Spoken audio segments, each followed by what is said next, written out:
Hola chicos, ¿cómo están? Mi nombre es Gabriel Mendible y el día de hoy para acompañarlos les voy a explicar un poquito sobre qué era la política del buen vecino, o también conocida en inglés como The Good Neighbor Policy. Esta fue una política impulsada en el año 1933 por Franklin Delano Roosevelt, la cual marcó lo que vino siendo un giro radical en lo que venía siendo la diplomacia estadounidense para aquel entonces. Podríamos considerar también que esta política fue una reforma a la anterior política del garrote o gran garrote impulsada por Teddy Roosevelt, la cual, para darles como una breve contextualización, se basaba o le daba a Estados Unidos la potestad de poder intervenir en los asuntos políticos de otros países de este continente. En sí, a comparación de esta política, la política del buen vecino se riñe por la normativa de las no intervenciones y también la cooperación entre los demás países. Pero para contextualizarlos un poquito más, a continuación les hablaré un poco sobre otros aspectos importantes que marcaron esta nueva organización política. En sí, para simplificar un poquito cuáles fueron los acontecimientos a raíz de este hecho histórico, podríamos denominar ciertos puntos fundamentales. Desde el ámbito político, obviamente, tenemos que su objetivo principal era el de reformar, o mejor dicho,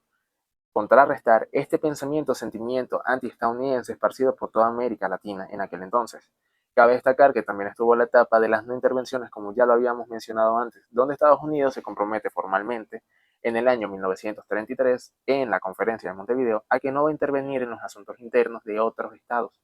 Cabe destacar que también está la abrogación de la enmienda de Platt, donde a Estados Unidos se le ha eliminado cualquier derecho constitucional de poder intervenir en el territorio cubano. También está, posteriormente, durante el transcurso de estos hechos, la retirada de tropas estadounidenses de ciertos territorios, o mejor dicho, países como fueron Haití y Nicaragua. Ahora bien, desde el ámbito económico también tenemos ciertos sucesos y acontecimientos fundamentales que marcaron esta época. Tenemos el hecho en que Estados Unidos entendió que era mucho más viable ser un socio comercial de las demás naciones y no un invasor. A raíz de esto se firmaron ciertos acuerdos de reciprocidad donde se acordaba o se buscaba potenciar lo que era la exportación de materia prima hacia el norte y productos manufacturados hacia el sur, a través de lo que eran acuerdos sobre el bajo costo y cobro de aranceles. Cabe destacar que también esta época estuvo muy marcada por lo que conocemos como la Gran Depresión, esta crisis económica a nivel mundial que afectó a varios países, lo cual incitó a que Roosevelt en su momento tuviese que buscar otras alternativas en el mercado para así poder restaurar lo que era la posición económica de Estados Unidos. También tenemos la etapa del panamericanismo, donde se buscaba también incitar, esparcir o fomentar esta idea de crear un bloque económico frente a lo que eran las potencias europeas. Ahora bien, también tenemos ciertos ejemplos fundamentales en otras áreas como lo fueron la social y la cultural que marcaron un antes y un después en la percepción de Estados Unidos. En este caso tenemos ciertos ejemplos fundamentales como lo fueron cambios realizados en los medios de la radio y el cine impulsados por Hollywood, donde se fomentó la creación de cortos o películas cinematográficas animadas que buscaran fomentar esa idea positiva sobre la cultura latinoamericana. De hecho, parte de esto lo podemos ver en, también como un dato curioso, impulsados por algunas películas hechas por su mayor embajador, Walt Disney, que de hecho un ejemplo claro sería la película Bienvenidos Amigos del año 1942, protagonizada por el personaje del Pato Donald y coprotagonizada por dos personajes creados de descendencia latina, como lo fueron José, el loro verde brasileño, y Panchito, un gallo rojo mexicano, que al transcurso de la película se ve como ellos muestran de manera muy llamativa, colorida y enérgica parte de la cultura latinoamericana. Esto también se puede considerar como una estrategia propagandística para que pudiesen empatizar con un público latino. De hecho, también otras medidas que marcaron, vamos a decir, esta etapa en estas áreas, fueron los intercambios académicos, donde a través de la creación de becas se buscaba ese intercambio intelectual para fomentar esta, ¿cómo podríamos denominarlo? Esta identidad hemisférica.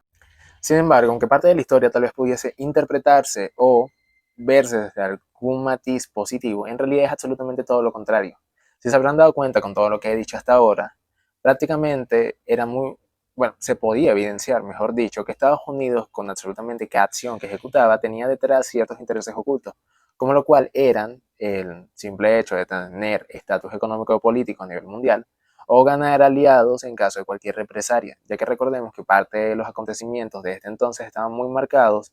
por todo lo que había sido la Primera y la Segunda Guerra Mundial y entre otras guerras contemporáneas. En cierto punto, podríamos denominar también a esta etapa como un momento lleno de represalias y dictaduras que incluso el gobierno de Estados Unidos apoyó para poder tener estabilidad. Cabe resaltar que aunque anteriormente, como lo había mencionado, Estados Unidos ya no enviaba marines a intervenir a ciertos puntos de América, él fue un gran promotor y apoyo financiero de ciertos personajes dictatoriales y dictaduras que incluso Estados Unidos apoyó, ya que como anteriormente lo mencioné, Estados Unidos había dejado de enviar marines a intervenir de forma directa a ciertos puntos en América, pero fue un gran promotor y apoyo financiero en tales casos de figuras dictatoriales que surgieron en algunos países como fue Cuba, Nicaragua e incluso República Dominicana, donde en realidad estas figuras dictatoriales simplemente eran anticomunistas y al mismo tiempo le daban cierta estabilidad a Estados Unidos. En cierto punto, Estados Unidos priorizó lo que era esa estabilidad antes de cualquier hecho en contra de los derechos humanos de otros países. Y bueno, ya para finalizar, englobando un poquito todo lo que he dicho anteriormente, podría decir que esta política del buen vecino no fue una política impulsada netamente con una finalidad de amabilidad, sino que como lo he mencionado anteriormente, Estados Unidos prácticamente buscaba era la seguridad ante todo lo ocurrido en la Segunda Guerra Mundial. E incluso podríamos denominar que su finalidad era que el continente americano fuera un patio trasero en caso de algún enfrentamiento ante los frentes nazifascistas. En sí, otros acontecimientos que incluso podría mencionar antes de finalizar, aparte de los ya mencionados anteriormente, es que parte de estas alianzas que se formaron a través de estos años, incluso le dieron la oportunidad a Estados Unidos de poder instalar bases militares en algunos otros países, como en el caso de Panamá y Brasil. También, en cierto punto, casi la mayoría de los países de América estuvieron relacionados con Estados Unidos de una manera muy estrecha, excepto por el caso de Argentina, quien se rehusaba ciertas cosas en cuanto a estos mecanismos políticos. En sí, mi nombre es Gabriel y espero que les haya gustado parte de la información hasta ahora. Chao.